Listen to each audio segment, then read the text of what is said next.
Keepface şirkətini biz 3 il bundan əvvəl qurmuşuq. 3 ortağıq, Vaqif, Emin və mən. Bu Keepface-i qurmaqda məqsədimiz influencer marketing platformasıdır.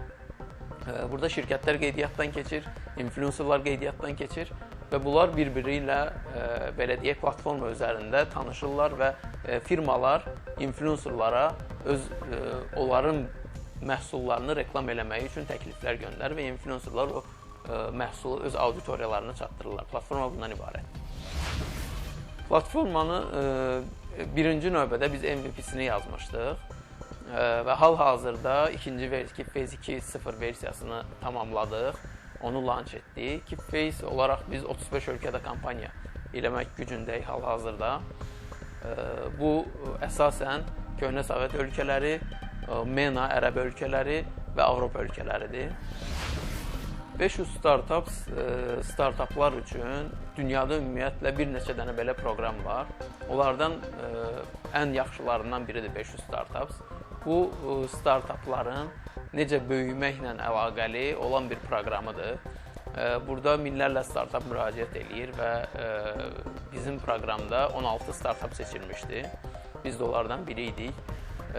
Bu proqrama hansısa mərhələyə gəlmiş startaplar dəvət olunur. Artıq bir neçə ölkədə işləyən, artıq traksionu olan, müştəriləri olan və s. belə startaplar seçilir. Və o proqramın əsas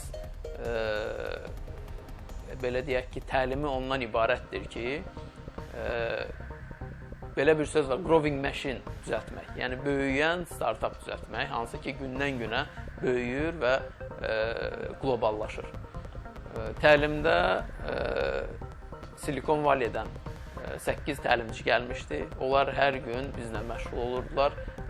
Sadəcə bu belə teorik bir təlim deyil, eyni zamanda workshop şəklində, bir yerdə işləmək şəklində oldu. Bir aylıq belə sıxlaşdırılmış bir təlim idi.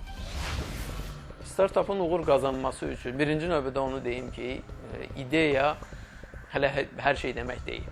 Biz orada çox yanılırıq, əsasən yerli startuplar olaraq. İdeyanın olmağı hələ startupın olacağı anlamına gəlmir.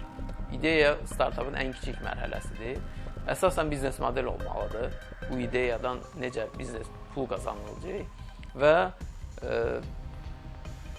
komanda olmalıdır. Bu ideyanı gerçəkləşdirə bilən bir komanda olmalıdır. Bunlar əgər varsa, biznes model varsa və doğru komanda varsa, birinci şərtlər bunlardır. Artıq o komanda oturur və o layihəni həyata keçirdir və biznes model də doğrudursa, bu o deməkdir ki, startup get-gedə böyüyəcək və pul qazanmağa başlayacaq və artıq qlobal imkanları yaranacaq. Ümumiyyətlə, mənim özümün bu layihədən əvvəl bir neçə layihəm olub. O layihələr də müvəffəqiyyətli olublar. Həm Azərbaycanda, bəziləri daha kiçik regionda müvəffəqiyyətli olublar. Amma Keepface layihəsini biz başlayanda 3 dənə təsisçi olaraq hədəflərimiz çox daha böyük idi. Biz şirkətləşməni Dubayda elədik və əsasən oradan başladıq ki, hədəfimiz regional olsun. Layihəni biraz işləyəndən sonra biz Dubai Venture Capital şirkətindən investment aldıq. İlk investmentimiz oradan olub. Gələcək hədəflər qlobal olmaqdır. Regional olmaqdan çıxıb artıq qlobal bir şirkətə çevrilməkdir. Influencer marketing xüsusilə Amerikada çox trend olan bir sektordur. Hal-hazırda bu regionda bizim rəqiblərimiz böyük deyil. Olan rəqiblərimizin də bizim kimi texnologiya altyapısı yoxdur. Ona görə bizim bir an öncə hədəfimiz regiondakı bazarı ələ almaq və ondan sonra da bu rəqabətçil bazarlar olan Amerika olsun və yaxud da Çin bazarı olsun, böyük bazarlara girmək.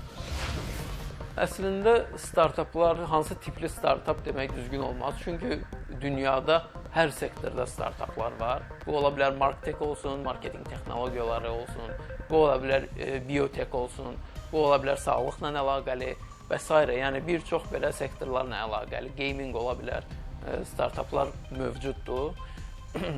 onların hansısa daha yaxşı, hansısa daha pisi demək doğru olmazdı. Əsas məsələ yenə bayaq dediyim kimi bir biznes modelin olmağıdır ki, hansı ki siz bu startupı eləyəndən sonra bunu sadəcə bir ölkədə yox, digər ölkələrə transfer edib orada da bunu eyni şey eləyə biləcəksiniz və bu əsasən sizin böyüməyinizə kömək eləyəcək.